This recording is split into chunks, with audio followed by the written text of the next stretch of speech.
Hello दोस्तों, कैसे हैं आप लोग। आशा ही नहीं पूर्ण उम्मीद है आप लोग स्वस्थ होंगे। पीएससी बाय डीसी सर के डिजिटल प्लेटफॉर्म में मैं राजेंद्र गुप्ता आप सभी लोगों का स्वागत करता हूं।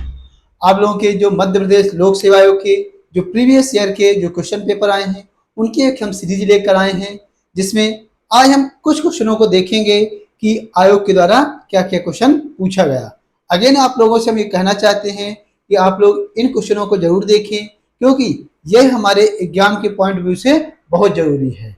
क्योंकि क्वेश्चन रिपीट होते हैं, रिपीट हुए क्वेश्चन अगर हमसे गलत नहीं हुए तो स्वाभाविक रूप से जो हमारी सिलेक्शन के जो चांस होंगे वो बढ़ जाएंगे। तो बिना देरी किए हुए हम अपने लेक्चर को स्टार्ट करते हैं और देखते हैं पहला क्वेश्चन। उसके पहले हम श्री गणेश भगवान को नमन करते हैं और क्वेश्चन देखते हैं। चलिए, सबसे पहले देखते हैं मध्य प्रदेश की सबसे ऊंची चोटी स्थित। देखिए, ये क्वेश्चन हम लोगों ने अगर 2-3 वीडियो में देख रहे हैं तो लगातार ये क्वेश्चन आ रहा है। ये इसका मतलब ये नहीं कि हम हर बार वही क्वेश्चन उठा रहे हैं, इसका मतलब ये हुआ कि ये कई बार पेपरों में पूछा जा चुका है। तो अगर ये क्वेश्चन अगर हमारे गलत ना हो, ये जो बेसिक से क्वेश्चन होते हैं, तो जब क्वेश्चन ये वाले गलत हो जाते हैं, क्योंकि ये क्वेश्चन मुझसे गलत हो रहे हैं, बाकी लोग तो सही हो रहे हैं ना, और जब जो कठिन क्वेश्चन होते हैं वो सबसे गलत होते हैं। और इन क्वेश्चनों में आयोग भी कभी डाउट में नहीं रहता है, इनके आंसर सही देता है। तो जरूरी है कि ऐसे जो क्वेश्चन हैं वो हमारे गलत ना हो। तो सबसे पहले क्या कह रहा है, मध्य प्रदेश की सबसे ऊंची चोटी कौन सी है। तो मध्य प्रदेश की जो सबसे ऊंची चोटी है कौन सी है, धूपगढ़। कौन सी है, धूपगढ़। इसकी ऊंचाई कितनी है, 1350 मीटर है। कहाँ स्थित है, महादेव श्रेणी में स्थित है। नेक्स्ट, सूची 1 को सूची 2 से सम्मिलित कीजिए और नीचे दिए गए कूट को सही उत्तर चयन कीजिए। तो हमें ये देखना है कि ये नदी है और नदी जल निकासी अथवा क्षेत्र, मतलब कि इन क्षेत्रों से या तो नदी का उद्गम हुआ होगा या तो इस नदी के किनारे शहर स्थित होगा। तो सबसे पहले हम बात करते हैं वेनगंगा। वेनगंगा से कहां से गुजरती है, वेनगंगा नदी सिवनी जिला से गुजरती है। ताप्ती नदी का उद्गम स्थल कहाँ है, मुल्ताई में है। नर्मदा किस नदी के किनारे, जबलपुर नर्मदा नदी के किनारे है। बेतवा भी विदिशा। हमारा आंसर क्या हो जाएगा ये देखते हैं। तो एक का क्या हो रहा है, 2, मतलब हमारे पास अगर 2 ऑप्शन कट कर दे तो हमारे पास 2 बचते हैं। बी का 1-1 दोनों में दिया हुआ है। अब आते हैं नर्मदा जबलपुर, तो कौन सा हमारा हो जाएगा, ए नंबर। तो हमारा आंसर क्या हो जाएगा, ए नंबर हो जाएगा। नेक्स्ट, मध्य प्रदेश में औसत तापमान को प्रभावित करने वाला सबसे प्रमुख भौगोलिक कारक है। क्या कह रहा है, औसत तापमान। और आप लोगों को पता होगा कि तापमान को प्रभावित करने का सबसे मूल कारण है सूर्य की अवस्थिति। और आप लोगों को पता होगा कि जो कर्क रेखा है मध्य प्रदेश के बीचों बीच से गुजरती है, और यह मध्य प्रदेश के कितने जिलों से गुजरती है, 14 जिलों से गुजरती है। तो कर्क रेखा के कारण जो मध्य प्रदेश का जो जलवायु है वह उष्ण कटिबंधीय होता है, मतलब कि उष्ण कर्क रेखा होने के कारण यहाँ ताप में परिवर्तन होता है। तो जो औसत तापमान को प्रभावित करता है वो कौन करता है, कर्क रेखा प्रभावित करता है। नेक्स्ट, मिट्टी के संबंध में निम्नलिखित कथनों पर विचार कीजिए। तो हमें मिट्टी को लेकर कुछ स्टेटमेंट दिए गए हैं, उनको हमें देखना है। सबसे पहले बात करते हैं, काली मिट्टी में लोहे और चूने की बहुत बड़ी मात्रा पाई जाती है। मतलब ये कह रहा है कि जो काली मिट्टी है उसमें चूने और लोहे की मात्रा पाई जाती है, यह कथन सही है। नेक्स्ट, बघेलखंड में लाल एवं पीली मिट्टी पाई जाती है, यह भी कथन सही है। भिंड एवं मुरैना जिले में जलोढ़ मिट्टी पाई जाती है, यह भी कथन सही है। तुम्हारा क्या हो जाएगा, 1, 2, 3 आंसर होगा। नेक्स्ट, निम्नलिखित में कौन सा जोड़ा युग्म सही सुमेलित नहीं है, मतलब कि जो हमारे पास ऑप्शन दिए हुए हैं उनमें कौन सा एक सुमेलित नहीं है। तो सबसे पहले देखते हैं पन्ना, यह सही है। बालाघाट तावा सही है। कटनी चूना सही है। सागर मैग्नीज गलत है, क्योंकि मैग्नीज कहाँ होता है, आपके बालाघाट और छिंदवाड़ा में इसका पाया जाता है, यहां इसका उत्खनन किया जाता है। आंसर क्या हो जाएगा हमारा, डी। यूनेस्को द्वारा मध्य प्रदेश के किस टाइगर रिजर्व को जैव रिजर्व, बायोस्फीयर रिजर्व घोषित किया है? तो यूनेस्को द्वारा किस, ऑप्शन जो दिया गया है इसमें किसको यूनेस्को ने घोषित सम्मिलित किया है, तो किसको सम्मिलित किया है, पन्ना टाइगर रिजर्व को सम्मिलित किया है। मतलब कि मध्य प्रदेश में बायोस्फीयर रिजर्व कितने हो गए, 3। कौन कौन से, एक पचमढ़ी हो गया, दूसरा पन्ना हो गया, तीसरा अमरकंटक हो गया, ठीक है ना। अगर हम पन्ना के बारे में थोड़ी डिटेल बात करें तो पन्ना जो टाइगर रिजर्व है इसे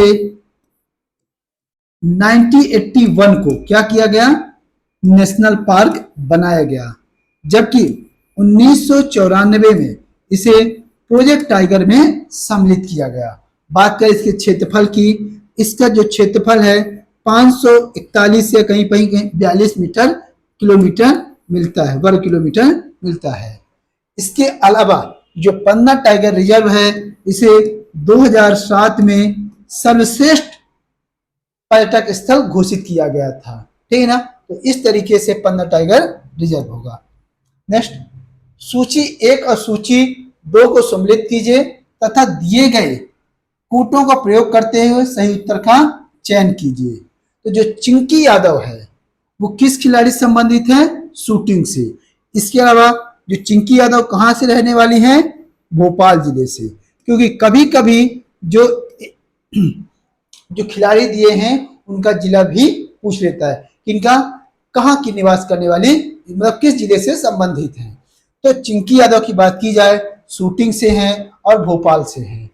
दूसरा अक्षत जोशी, ये कहाँ से हैं, अक्षत जोशी की बात करें वो घुड़सवारी संबंधित हैं और कहाँ से हैं, उज्जैन से। नेक्स्ट बात करें मुस्कान किरार, मुस्कान किरार किससे संबंधित हैं, तीरंदाजी से संबंधित है और कहाँ के रहने वाली हैं, जबलपुर की। बात करें खम्बन सिंह, खम्बन सिंह किससे हैं, हॉकी से, कहाँ के रहने वाले हैं, बालाघाट के रहने वाले हैं, ठीक ना। अब ऑप्शन देखते हैं, पहले का दूसरा, हमारे पास ए और डी पहले कट गए, अब हमारे पास ऑप्शन बचता है बी और सी। तो पहले का 2 ये, तीसरे का मुस्कान किरार, तीसरे क्या हो जाएगा, चौथा, तो आंसर क्या हो जाएगा, सी ऑप्शन हो जाएगा। नेक्स्ट, राजमाता विजया राजे सिंधिया प्रतियोगिता किस खेल से संबंधित है? तो यह जो प्रतियोगिता है यह मध्य प्रदेश सरकार द्वारा होता है, किस खेल संबंधित है, क्रिकेट संबंधित है। नेक्स्ट, योगेश मालविया को किस खेल हेतु द्रोणाचार्य पुरस्कार 2020 प्रदान किया गया? देखिए द्रोणाचार्य जो पुरस्कार है वो किसके द्वारा दिया जाता है, भारत सरकार के द्वारा दिया जाता है। हाँ, तो यह जो पुरस्कार मिला है किस क्षेत्र मिला है, मलखंब के क्षेत्र में मिला है। किस क्षेत्र मिला है, मलखंब के क्षेत्र में। राजा भोज की राजधानी थी, देखिए राजा भोज जिन्होंने भोज नगरी बसाया, भोपाल को बसाया, इसके अलावा रायसेन में भोज मंदिर को बसाया, बहुत महान शासक थे। इनकी जो राजधानी थी कहाँ थी, धार नगरी। इन्होंने उज्जैन से राजधानी कहाँ ले गए थे, धार। नेक्स्ट, गढ़मंडला का अंतिम यशस्वी और प्रतापी राजा कौन था? तो गढ़मंडला का जो अंतिम प्रतापी शासक था वो कौन था, शंकर शाह, जिसे 1857 की जब क्रांति चल रही थी उस समय अंग्रेजों के द्वारा शंकर शाह और इनके बेटे को क्या कर दिया गया था, तोप के सामने बांध कर उड़ा दिया गया था। तो आंसर क्या हो जाएगा, सी। सांची स्तूप का निर्माण किसने करवाया था? जो सांची स्तूप है उसका निर्माण किसने कराया था, उसका निर्माण कराया था अशोक के द्वारा, क्योंकि अशोक जब बिंदुसार का शासक था बिंदुसार का पुत्र कौन था? अशोक। बिंबिसार का, जब बिंबिसार का शासक था, शासन मगध में चल रहा था, तब अशोक कहाँ के थे? अवंती के क्या थे? गवर्नर थे। अवंती के गवर्नर थे। इन्होंने ही सांची स्तूप का निर्माण कराया था। और सांची किस जिले में है? रायसेन जिले में। नेक्स्ट, अमृतलाल बेगड़ का संबंध है। अगर अमृतलाल बेगड़ की बात करें तो ये चित्रकला एवं साहित्य कला से संबंधित थे। साहित्य कला से संबंधित इन्होंने नर्मदा नदी को लेकर कई सारे पुस्तकों का लेखन किया है, जैसे तीरे तीरे नर्मदा आदि पुस्तकों का इन्होंने क्या किया है? लिखा है। नेक्स्ट, भिलट बाबा। कौन? भिलट बाबा कौन है? तो जो भिलट बाबा है वो भील जनजाति से संबंधित है, मतलब वो भीलों के प्रमुख देवता हैं। नेक्स्ट हम बात करें, मध्य प्रदेश सरकार ने बेटी बचाओ बेटी पढ़ाओ योजना के अंतर्गत निम्न में से कौन से अभियान का प्रारंभ किया था?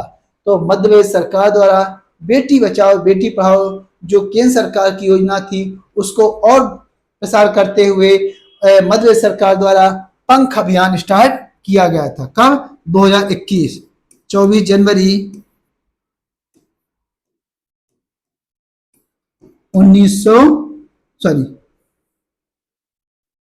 2021 को।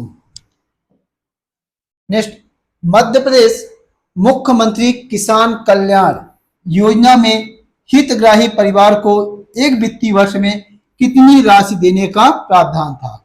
जिस तरह केंद्र सरकार द्वारा किसान सम्मान निधि दी जाती है उसी के अनुसार उसी को आगे बढ़ाते हुए मध्य प्रदेश सरकार ने भी किसानों को एक मुश्त साल भर में 2 किस्त के माध्यम से 4,000 रुपए देने का प्रावधान किया था। कितना किया था? 4,000 रुपए। यह योजना कब से प्रारंभ हुई थी? यह योजना प्रारंभ हुई थी सितंबर 2020 से प्रारंभ हुई थी। मुख्यमंत्री, मध्य प्रदेश मुख्यमंत्री, ये तो रिपीट हुआ है। प्रोफेसर शरद पागरे को कौन सा सम्मान प्रदान किया गया है? तो जो प्रोफेसर शरद पागरे हैं उनको व्यास सम्मान 2020 प्रदान किया गया है। इनकी रचना का क्या नाम था? इनकी रचना का नाम पाटलिपुत्र है। यह उपन्यास था साम्राज्य।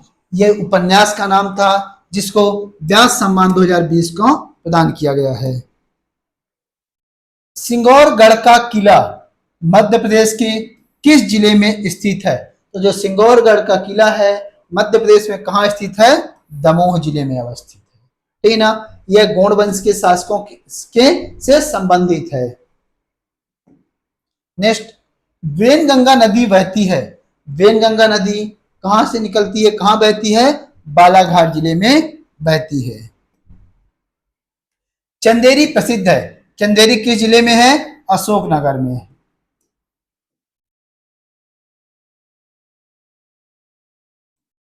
अशोकनगर में है।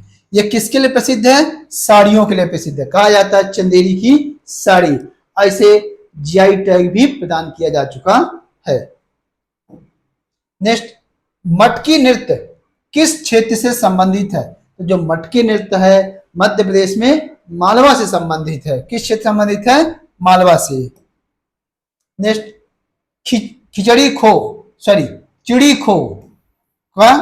चिड़ी खो पर्यटक स्थल किस जिले से संबंधित है? तो जो चिड़ी खो पर्यटक स्थल है वो किससे संबंधित है? राजगढ़ जिले से संबंधित है। इसके अलावा कवि बिहारी किस राज्य से संबंधित है? जो कवि बिहारी हैं मध्य प्रदेश से संबंधित हैं और मध्य प्रदेश में भी ग्वालियर से।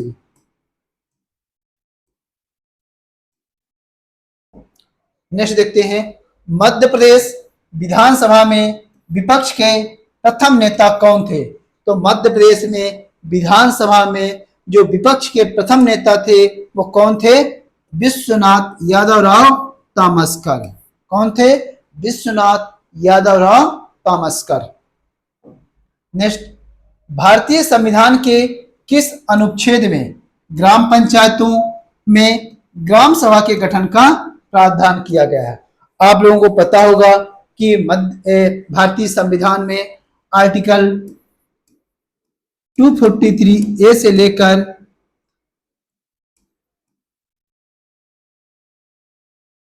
ओ तक किसका प्रावधान है? पंचायती राज व्यवस्था का प्रावधान है, जिसमें आर्टिकल 243 ए में क्या किया गया है? ग्राम सभा का उल्लेख किया गया है। नेक्स्ट, मध्य प्रदेश को कब पूर्ण रूप से खुले में शौच से मुक्त राज्य घोषित किया गया? मतलब कि मध्य प्रदेश सरकार को पूरी तरह से ये कहा गया कि यह बाहरी जो खुले में शौच जाने से मुक्त है। ये कब प्रदान किया गया? 2 अक्टूबर 2018 को। पन्ना जिले में हीरा उत्खनन का कार्य किसके द्वारा किया जा रहा है? तो आप लोगों को पता होगा मध्य प्रदेश में एक स्थान ऐसा है जहां हीरे का सर्वाधिक मात्रा में उत्खनन किया जाता है, वह है पन्ना। तो वहां जो पन्ना का उत्खनन कार्य किया जाता है वो भारत सरकार की एक कंपनी है, राष्ट्रीय खनिज विकास निगम, इसके द्वारा, जिसकी स्थापना 1958 को की गई थी। इसका जो मुख्यालय है वह कहाँ है? हैदराबाद में। हैदराबाद कहाँ है? तेलंगाना के राज्य में। निम्नलिखित में कौन सा विकल्प सही नहीं है? क्या करना है? सही नहीं है ढूंढना है। तो मध्य प्रदेश में पाए जाने वाला कोयला गोंडवाना शैल समूह का में संचित है, यह कथन सही है। मध्य प्रदेश में पेंच कान्हन घाटी कोयला क्षेत्र एक मुख्य कोयला उत्खनन क्षेत्र है। यह भी क्या कह रहा? मध्य प्रदेश में पेंच कान्हन घाटी कोयला क्षेत्र का एक प्रमुख कोयला क्षेत्र उत्खनन है, यह कथन असत्य है, क्योंकि मध्य प्रदेश में जो सर्वाधिक कोयला पाया जाता है वो कहां पाया जाता है? सोहागपुर में। कहां पाया जाता है? सोहागपुर। और सोहागपुर कहां पे है? शहडोल में। कहां पे स्थित है? शहडोल में। अगर बात करें पेंच कान्हन घाटी, पेंच कान्हन घाटी जो कोयला क्षेत्र है वह सतपुड़ा कोयला क्षेत्र के अंतर्गत आता है। ये कहाँ स्थित है? जबलपुर बंबई जो रेल मार्ग बनाया गया है उसके किनारे अवस्थित है। सिंगरौली कोयला क्षेत्र का विस्तार मध्य प्रदेश और छत्तीसगढ़ में है, यह भी कथन सही है, क्योंकि आप लोगों को पता होगा कि जो छत्तीसगढ़ और मध्य प्रदेश की सीमा जो लगती है वह सिंगरौली जिले से भी लगती है, इसलिए कथन भी सही होगा। पाथरखेड़ा कोयला क्षेत्र बैतूल जिले में स्थित है। सारणी तापी विद्युत केंद्र को कोयला प्रदान करता है। तो देखिए जो सारणी ताप विद्युत केंद्र है वो कहाँ स्थित है? बैतूल जिले में। कहाँ स्थित है? बैतूल जिले में स्थित है। और जो इसको विद्युत कोयले की प्राप्ति होती है वो कहां से होती है? पाथरखेड़ा से। तो आंसर क्या हो जाएगा? बी। हाँ, नेक्स्ट हम बात करें कौन सा कोयला क्षेत्र मध्य प्रदेश में स्थित नहीं है? तो मध्य प्रदेश में कौन सा कोयला क्षेत्र स्थित नहीं है? अगर हम बात करें पाथरखेड़ा कोयला क्षेत्र, पाथरखेड़ा कोयला क्षेत्र ये कहां पे? आपके बैतूल में, और बैतूल जिला मध्य प्रदेश में है। सोहागपुर कोयला क्षेत्र कहां पे है? शहडोल में है, जहां सर्वाधिक मात्रा में क्या मिलता है? कोयला मिलता है। मोह पानी कोयला क्षेत्र कहां है? यह पेंच में, सॉरी छिंदवाड़ा में।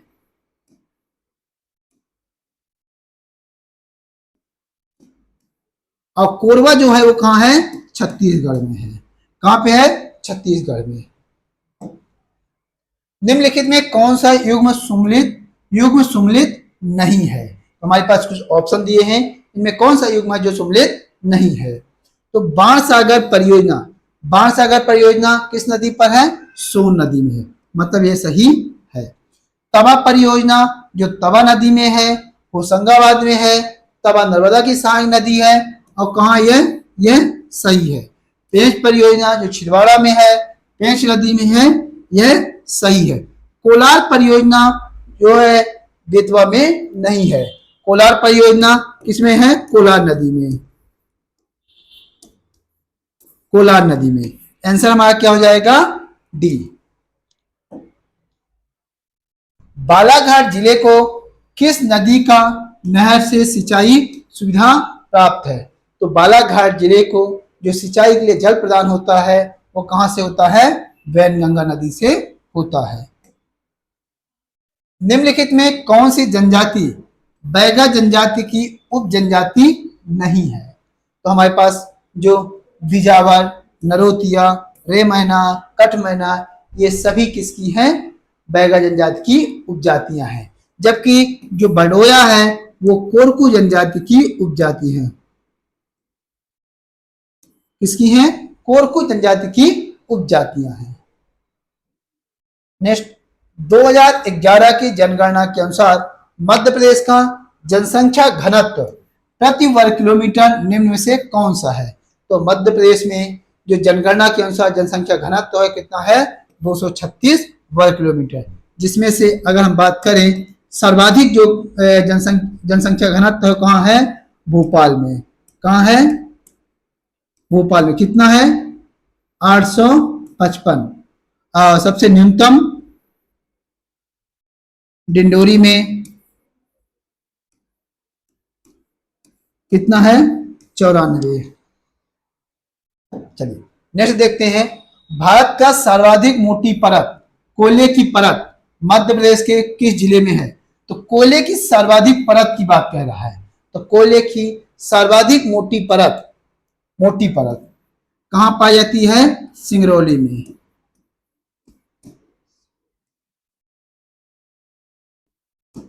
कहां पाई जाती है? सिंगरौली में। कितने मीटर है? लगभग 138 मीटर मोटी परत पाई जाती है। कहां? सिंगरौली में। नेक्स्ट, केंद्र सरकार द्वारा घोषित किसान सम्मान निधि योजना के तहत दी जा रही राशि में मध्य प्रदेश सरकार द्वारा कितनी अतिरिक्त राशि प्रतिवर्ष किसान कल्याण योजना के तहत दी जाती? ये हम डिस्कशन कर चुके हैं। कितनी? 4000 रुपए। नेक्स्ट, निम्नलिखित में से किस विकल्प में जनजाति का नाम और उसके प्रचलित नृत्य का नाम सम्मिलित नहीं है? देखते हैं, भगोरिया जो नृत्य है वह भील जनजाति के द्वारा है, यह सही है। परधौनी बैगा जनजाति के द्वारा, यह सही है। रीना गोड़ एवं बैगा जनजाति दोनों द्वारा किया जाता है, यह सही है। गोचो जो है गोंड जाति के द्वारा किया जाता है। किसके जाता है? गोंड जाति के द्वारा।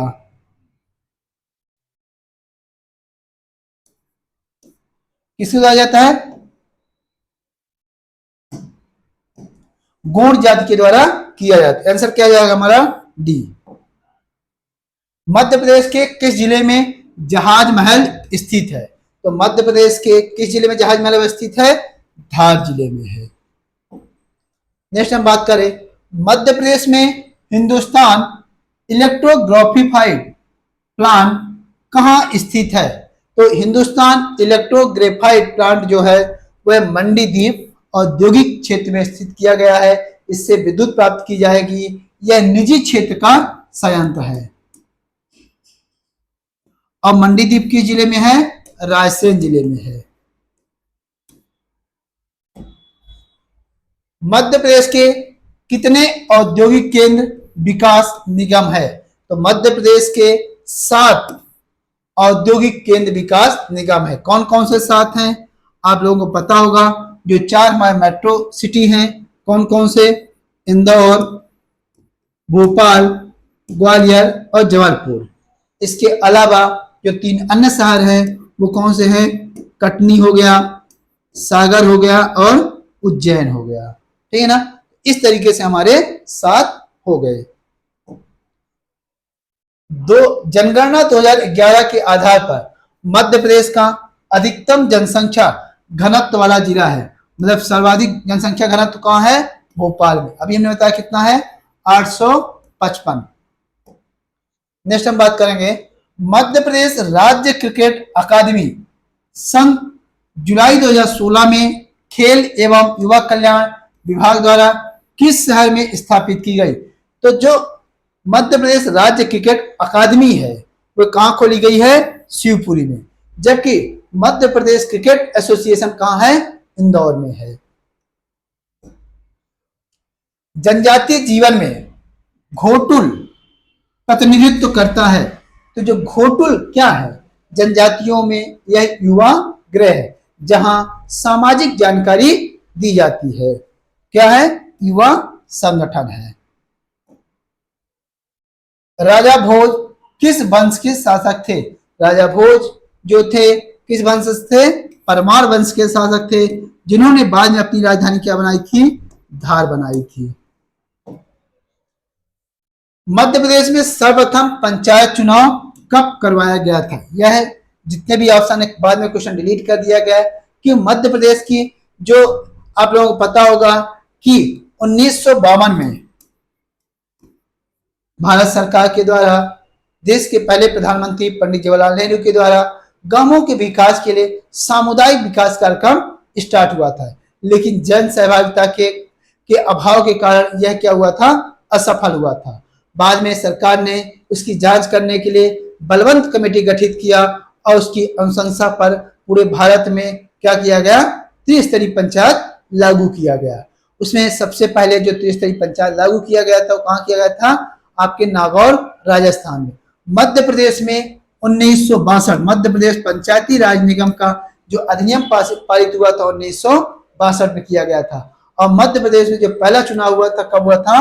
1965 में हुआ था। कब हुआ था? 1965 में मध्य प्रदेश का पहली बार पंचायती राज चुनाव किया गया था, जो कि ऑप्शन में नहीं है। मध्य प्रदेश का राज वृक्ष क्या है? तो मध्य प्रदेश का राज वृक्ष क्या है? बरगद। मध्य प्रदेश के किस जिले में सर्वप्रथम नगर पालिका स्थापित हुई? आप लोगों को पता होगा कि मध्य प्रदेश में सर्वप्रथम नगर पालिका स्थापित हुई कहां? जबलपुर में। वर्ष 2011 की जनगणना के अनुसार मध्य प्रदेश के निम्नलिखित में से किस जिले का लिंगानुपात सबसे कम है? तो मध्य प्रदेश में जो सबसे कम लिंगानुपात है वो कहां का है? भिंड जिले का। कितना है? 837 है। नेक्स्ट, हिंडोला महल मध्य प्रदेश के किस पर्यटन स्थल में स्थित है? जो हिंडोला महल है मध्य प्रदेश में कहां स्थित है? यह मांडू में अवस्थित है। भगोरिया उत्सव किस माह में मनाया जाता है? तो भगोरिया उत्सव किस माह में मनाया जाता है? यह भगोरिया उत्सव आपके मार्च महीने मनाया जाता है, मतलब कि होली के समय पर, होली के एक सप्ताह पहले इसका झाबुआ में आयोजन किया जाता है, जिसमें भारी जनजाति के भील जनजाति के लोग सम्मिलित होते हैं। भोपाल में आयोजित लोक रंग समारोह कितने दिन चलता है? देखिए 26 जनवरी के बाद ये पूरे 5 दिन इसका आयोजन किया जाता है। कितने दिन चलता है? 5 दिन। चलिए, थैंक यू। इस तरीके से आज हम लोगों ने कुछ क्वेश्चन देख लिया है। अब पुनः हम आप लोगों से ये कहेंगे कि आप लोग एमसीक्यू लगाना ना भूलें, लगातार एमसीक्यू से जुड़े रहें। आपके जितनी भी पढ़ाई करते हैं उसमें से 1 घंटे आप एमसीक्यू को दीजिए, आपको इससे बहुत लाभ होगा। Thank you.